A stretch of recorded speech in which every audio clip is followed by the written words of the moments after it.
Notre objectif effectivement est donc d'atteindre les 32e de finale de la Coupe de France. Nous avons un groupe étoffé, homogène. On peut, le coach l'a dit en début de saison, la Coupe de France est un des objectifs principaux de cette saison 2021-2022. Un match de Coupe de France, ça se gagne. Avec ou sans la manière. Le match ce soir, on peut rendre une copie dégueulasse. Je m'en tape. Il n'y aura qu'un vainqueur. Il n'y aura pas de nul, il n'y a qu'un vainqueur. D'accord ? Ce soir, il y en a un qui sera content, un qui sera pas content. Donc, ne croyez pas qu'eux, ils se sont engagés en Coupe de France pour dire on vient visiter une deuxième fois Aulnay.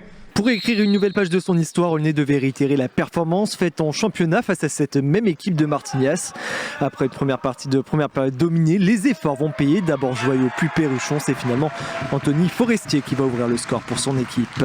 Quelques instants plus tard, Kevin Santa va trouver Tanguy Serrier dans un intervalle bien placé. Il va permettre aussi de mener 2-0. Tanguy Serrier dans les bons coups lors de cette première période. Thomas Gorza relance directement dans les pieds du 9 local. Ça fait mouche. 3-0 juste avant la mi-temps. Aulnay s'affirme et rentre au vestiaire avec un avantage déjà conséquent. On a bien débuté la rencontre en mettant un contenu assez sérieux.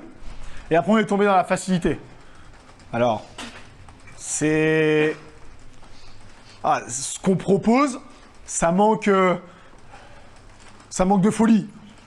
Et cette folie va mettre à peine 30 secondes à arriver. Le portier aulnaisien Bierry se transforme en passeur décisif pour l'Encero. 4-0 pour les Charentais-Maritimes. Tanguy Serrier buteur puis passeur pour faire briller Lucas Perrichon. Aulnay prend le large dans un match à sens unique 5-0, mais Martignas ne veut pas rentrer bredouille et à peine 15 secondes après le 5-0, Clément Guimberto inscrit un but tant attendu, mais regardez quelques instants plus tard ce festival technique d'Anthony Forestier. Un bijou conclu par une finition parfaite, pleine de sang-froid, 6-1. Martignas s'est vaincu, mais les visiteurs jouent leurs atouts. La paire Gorza-Guimberto fait des merveilles. Gorza aura le dernier mot. 6-2. En fin de match, Aulnay décide de jouer l'attaque et fait sortir son gardien. Gorza intercepte et file seul au but pour le 6-3.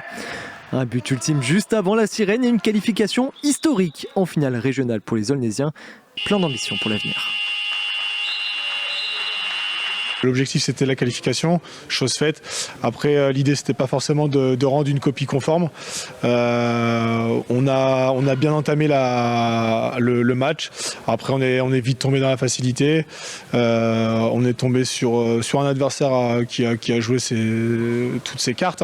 Après je pense qu'on avait un peu plus de profondeur de banc qui nous a permis de scorer et de maîtriser la rencontre mieux qu'eux en tout cas. On est arrivé sans gardien, donc bon forcément on sait que ça va être compliqué, on fait de la route, donc bon voilà, on est frustré parce qu'on sait qu'on peut donner mieux ce qu'on a donné aujourd'hui, mais bon, l'air de rien, on sait qu'on a une très belle équipe en face et que voilà, nous on est plutôt une équipe de bas de tableau, c'est une équipe du haut de tableau, donc on sait que voilà, c'est plus un exploit de venir gagner ici, de venir faire quelque chose, mais bon, voilà. Je pense qu'on n'est pas ridicule et on est assez content de la prestation malgré tout.